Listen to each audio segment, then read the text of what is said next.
नमस्कार, स्वागत है आप सभी का। अब तक हमने एक पार्ट कवर कर लिया है इस चैप्टर का। आज जो ये वीडियो है ये है सेकंड पार्ट। और अब तक हमने क्या क्या पढ़ा था, एनवायरनमेंट को लेकर जो भी समिट हुए हैं वो हमने पढ़े थे। अब उन्हीं समिट्स में से एक समिट और है, वो अलग से है, उसका नाम है क्योटो प्रोटोकॉल। क्या नाम है उसका? Kyoto protocol. प्रोटोकॉल का मतलब क्या होता है? नियमाचार, यानी कि रूल्स रेगुलेशंस लगाना, वो होता है प्रोटोकॉल। ठीक है। क्योटो क्या है? क्योटो एक जगह का नाम है, जापान में एक शहर है क्योटो। तो क्योटो नाम की जगह पर एक सम्मेलन हुआ था या एक मीटिंग हुई थी एनवायरनमेंट को लेकर ही, उसका नाम है क्योटो प्रोटोकॉल। क्या है? याद रखना अच्छे से, क्योटो प्रोटोकॉल। क्योटो मतलब सिटी का नाम, प्रोटोकॉल मतलब नियमाचार। तो क्योटो नियमाचार हिंदी में बोलेंगे और इंग्लिश में बोलेंगे क्योटो प्रोटोकॉल। हिंदी वाले बच्चे भी क्योटो प्रोटोकॉल ही याद रखें, क्योंकि आपके एग्जाम में क्योटो प्रोटोकॉल ही पूछते हैं कि क्योटो प्रोटोकॉल क्या है। तो आपको पता चल गया कि जापान में एक शहर है, वहीं पर ये मीटिंग हुई है और कुछ ना कुछ रूल फिक्स करे गए होंगे इसमें, तभी तो इसका नाम प्रोटोकॉल पड़ा। ठीक है। तो आज हम यही पढ़ें कि क्योटो प्रोटोकॉल क्या है। क्योटो प्रोटोकॉल जो मीटिंग हुई, इसमें लगभग 150 देशों ने पार्टिसिपेट किया, 150 कंट्रीज इसमें शामिल हुई। ठीक है। उसके अलावा इसमें मेन चीज़ थी क्या? देखो, इसमें जो ग्रीन हाउस गैसेज होती हैं, यानी कि वो गैस जो कि ग्लोबल वार्मिंग को बढ़ा रही हैं, जैसे कि कार्बन डाइऑक्साइड हुई, ठीक है, कार्बन मोनोऑक्साइड हुई, मीथेन हुई, हाइड्रोफ्लोरोकार्बन्स हुए, क्लोरोफ्लोरोकार्बन्स हुए, जितनी भी ग्रीन हाउस गैसेज हैं उनको रोकना है, यही था इसका मेन टारगेट। स्पेशली ये गैसों के लिए हुआ था कि जो ग्लोबल वार्मिंग बढ़ रही है, जो ग्रीन हाउस इफेक्ट बढ़ रहा है, उसको हमें रोकना है। ठीक है। जो ये गैस है, जो ये पोल्यूशन को ख़राब कर रही हैं, इसको हमें रोकना है। तो ये था क्योटो प्रोटोकॉल, 1997 में हुआ है, डेट आपको याद रखनी है। ठीक है। और भारत ने 2002 में इस पर साइन किए हैं, तो इंडिया भी इसका मेंबर है क्योटो प्रोटोकॉल का।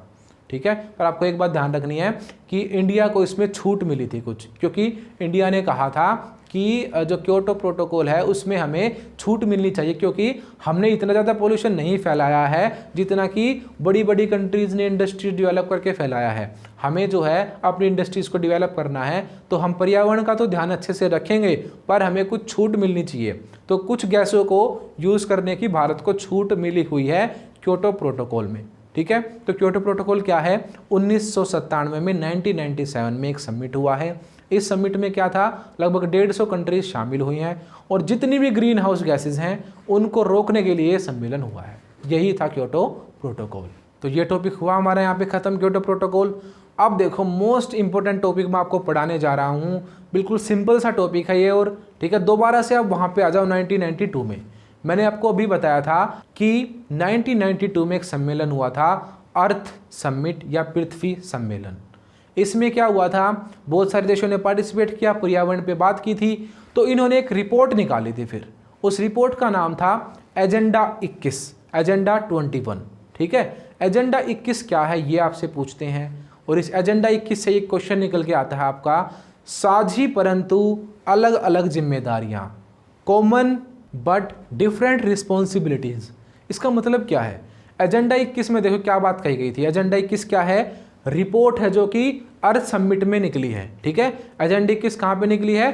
अर्थ समिट, 1992 वाले समिट की रिपोर्ट है। इस रिपोर्ट में कहा गया था कि हमें क्या करना चाहिए, कॉन्टिन्यूएस एंड सस्टेनेबल डेवलपमेंट करनी चाहिए, सतत और पोषणीय विकास करना चाहिए। सतत और पोषणीय विकास क्या है? अब इसका मतलब ये है कि हमें ऐसा विकास करना चाहिए जो कि इन्वायरमेंट को भी प्रोटेक्ट करता हो, यानी कि हमें विकास के साथ साथ अपने इन्वायरमेंट को लेकर भी चलना है। तो ये थी मेन बात जो कि एजेंडा 21 में कही गई। अब एजेंडा 21 में एक और बात कही गई, वो क्या है? साझी परंतु जिम्मेदारियां अलग अलग। बिल्कुल सिंपल सी बात है ये। देखो, जब ये सम्मेलन हुआ 1992 वाला, इसमें बड़े बड़े देश भी थे और जो कम डेवलप देश हैं वो भी थे और गरीब देश भी थे।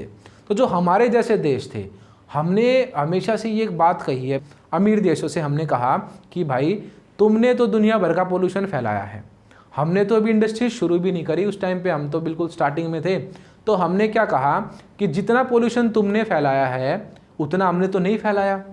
ठीक है। इसीलिए ठीक करने की ज़्यादा जिम्मेदारी भी तुम्हारी है, तुम ही पैसे वाले हो, तुमने ये फैलाया था। ठीक है। तो ठीक करने की जिम्मेदारी ज़्यादा भी तो तुम्हारी है, हमारी थोड़ी है। तो भारत ने ये बात कही उस टाइम पे, और भी देश थे भारत के साथ, तो मेन भारत था उसमें। तो भारत ने मुद्दा उठाया साझी परंतु जिम्मेदारियां अलग अलग वाला। क्या मैटर है ये कि हाँ बिल्कुल, पर्यावरण को बचाना हमारी कॉमन चीज़ है, साझी है, हम साथ में मिलकर करेंगे, पर ज़्यादा जिम्मेदारी तुम्हारी है। साझी मतलब कॉमन, हाँ है हमारी जिम्मेदारी भी, पर जिम्मेदारियां अलग अलग। अलग अलग का मतलब है कि जितना पोल्यूशन तुमने फैलाया है उसको ठीक करने के लिए पैसा भी ज़्यादा तुम ही लगाओगे, ज़्यादा रिस्पॉन्सिबिलिटी, ज़्यादा जिम्मेदारी तुम्हारी है। ठीक है, सारे दुनिया मिलकर, सारे के सारे देश मिलकर इन्वायरमेंट को बचाएंगे जरूर, हम भी साथ में हैं उसमें, पर अलग अलग रेशियो में करेंगे, जिम्मेदारियां अलग अलग होंगी सबकी। जिसने ज़्यादा पोल्यूशन फैलाया है उसके ऊपर रूल्स ज़्यादा लगेंगे, ठीक है, वो ज़्यादा अच्छे से पैसा लगाएगा इन्वायरमेंट को सुधारने में, और जिसने कम फैलाया है उस पर रूल्स रेगुलेशन कम लगेंगी। समझ गए? तो इस बात को एजेंडा 21 में मान भी लिया गया, और एजेंडा 21 में दो ही मेन बातें हैं। क्या है एजेंडा 21? एक रिपोर्ट है जो कि 1992 वाले सम्मेलन में निकाली गई है, उसमें दो मेन बातें हैं। पहली बात है सतत और पोषणीय विकास की, दूसरी बात है साझी परंतु जिम्मेदारियां अलग अलग। सतत पोषणीय विकास को इंग्लिश में बोलेंगे सस्टेनेबल डेवलपमेंट, ठीक है, और साझी परंतु जिम्मेदारी अलग अलग का मतलब है कि कॉमन है बट रिस्पॉन्सिबिलिटी अलग अलग होंगी। दोनों चीज़ों को समझ गए? सतत पोषणीय विकास का मतलब क्या है? इन्वायरमेंट को साथ लेकर विकास करना, साथ लेकर इन्वायरमेंट को डेवलपमेंट करनी। साझी परंतु अलग अलग जिम्मेदारी का मतलब क्या है? सबने अलग अलग तरीके से इन्वायरमेंट को पॉल्यूटेड किया है, तो उनको ठीक करने की जिम्मेदारी भी सबकी अलग अलग है। समझ गए? तो ये दो मेन इंपॉर्टेंट बातें थी एजेंडा 21 से रिलेटेड। अब अगला टॉपिक है हमारा ग्लोबल कॉमन वेल्थ, यानी कि साझी संपदा। ग्लोबल मतलब पूरी दुनिया का हो, जो कॉमन मतलब जो सबका हो, और वेल्थ का मतलब है संपदा, यानी कि जो चीज़ होती हैं हमारी, प्रॉपर्टी कह लो, आप कुछ भी कह सकते हो, ठीक है, तो वो वेल्थ है। तो दुनिया में ऐसी बहुत सारी चीज़ें हैं ना जो पूरी दुनिया की हैं, उनमें किसी एक देश का कंट्रोल नहीं है। जैसे कि आप हवा है, ठीक है, पानी है, उनमें कंट्रोल थोड़ी होता है, ठीक है, वायुमंडल है, अब जो अंतरिक्ष है उस पर किसका कंट्रोल है? तो ये सारी चीज़ें क्या है, पूरी दुनिया की एक जैसी। अपने देशों में तो बॉर्डर खींच सकते हो तुम, ठीक है, हवा को थोड़ी बांट लोगे, इन चीज़ों को थोड़ी बांट लोगे, तो ये कॉमन चीज़ें हैं जो कि पूरी दुनिया फॉलो करती है, ठीक है, पूरी दुनिया की साथ में ये चीज़। ये नहीं कह सकता अमेरिका कि हाँ अंतरिक्ष बस मेरा है, भारत वहाँ पे नहीं जा सकता, ठीक है, चाइना नहीं कह सकता ये बात कि समुद्र सारा मेरा है, समुद्र में कोई नहीं घुस सकता। तो कुछ चीज़ें ऐसी हैं दुनिया में जो आज भी क्या बची हुई हैं, साझी बची हुई हैं, यानी कि पूरी दुनिया का उन पर अधिकार है। समझ गए क्या है ग्लोबल कॉमनवेल्थ? यानी कि पूरी ग्लोब का, पूरी दुनिया का अधिकार है, पूरी दुनिया की वो प्रॉपर्टी है। अब क्या क्या चीज़ है वो देखो। सबसे पहली चीज़ है अंतरिक्ष।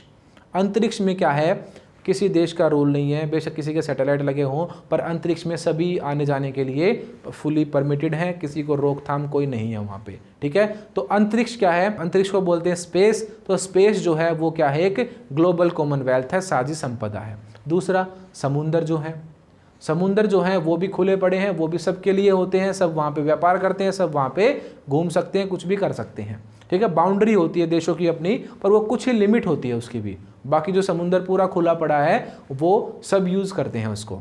तो पहला है स्पेस हो गया, दूसरा ओशियंस हो गया यानी कि पानी हो गया, ठीक है, वो भी सबकी कॉमन संपदा है। तीसरा वायुमंडल हो गया हमारा, यानी कि एटमॉस्फेयर हो गया, जो हवा है इसको थोड़ी रोक दोगे, ऑक्सीजन है, कार्बन डाइऑक्साइड है, ये सारी चीज़ें क्या हैं, सबकी संपदा है ये। उसके बाद फोर्थ चीज़ है हमारी, वो है अंटार्कटिका। दुनिया में एक ऐसा महाद्वीप भी है जो कि किसी का नहीं है, यानी कि सारे के सारे देश वहाँ पे जाकर कुछ भी कर सकते हैं। वहाँ पे बर्फ़ ही बर्फ़ जमी हुई है। अंटार्कटिका पे किसी भी पर्टिकुलर देश का अधिकार नहीं है। अंटार्कटिका भी क्या है, एक साझी संपदा है, पूरी दुनिया की संपदा है। कोई भी देश उस पर वहाँ पे काम धंधा अपना कर सकता है, कोई जाता नहीं वहाँ पे, एक्सपेरिमेंट वगैरह ही करने के लिए जाते हैं, सिर्फ साइंटिस्ट वगैरह ही जाते हैं कभी कभी, ठीक है। तो अंटार्कटिका भी क्या है, एक साझी संपदा है। तो ये चार चीज़ें हमारी क्या होती हैं, साझी संपदा। क्या क्या? स्पेस, एटमॉस्फेयर, समुंदर और अंटार्कटिका। ये चारों के चारों आज के टाइम पे क्या है, ग्लोबल कॉमनवेल्थ है, जिस पे पूरी दुनिया का अधिकार है। जो जो मैंने चीज़ें आपको समझा दी, यहीं से क्वेश्चन बनते हैं, ठीक है। यहीं से आपसे शॉर्ट क्वेश्चन पूछ लिए जाते हैं उठा उठा के कि बताओ भाई ये क्या है, वो क्या है। तो आपको यही बातें बतानी होती हैं। अगर आपने चैप्टर को अच्छे से देख लिया, हमारी वीडियोस को देख लिया है, तो आपके ना तो 1 नंबर के क्वेश्चन छूटेंगे, ना 2 नंबर वाले छूटेंगे, ना ही आपके बड़े क्वेश्चन छूटेंगे, क्योंकि हमने सारी चीज़ों को डीप में समझकर लिंक बनाकर पढ़ा है। तो हमें सब कुछ याद हो जाएगा, और हम चाहे हमसे छोटा क्वेश्चन पूछें या बड़ा पूछें, अगर आप ऐसे पढ़ोगे तो आप हर एक क्वेश्चन का आंसर कर सकते हो। अब हमारा एक टॉपिक बचा है कि भारत जो है उसने क्या स्टैंड लिया है इन्वायरमेंट को लेकर, इंडिया ने क्या क्या पॉलिसीज अपनाई हैं। तो इसके बाद जो वीडियो आएगी वो हमारी एक छोटी सी वीडियो होगी जिसमें हम यही जानेंगे कि इंडिया ने क्या क्या किया है पोल्यूशन को लेकर। तो हम ये चीज़ें नेक्स्ट वीडियो में पढ़ेंगे। तो ये वीडियो हमारी यहीं पे ख़त्म होती है। अगर आपको वीडियो अच्छी लगी है तो वीडियो को लाइक करो, चैनल को सब्सक्राइब करो, ठीक है, और हमारे साथ ऐसे ही बने रहो। Thank you.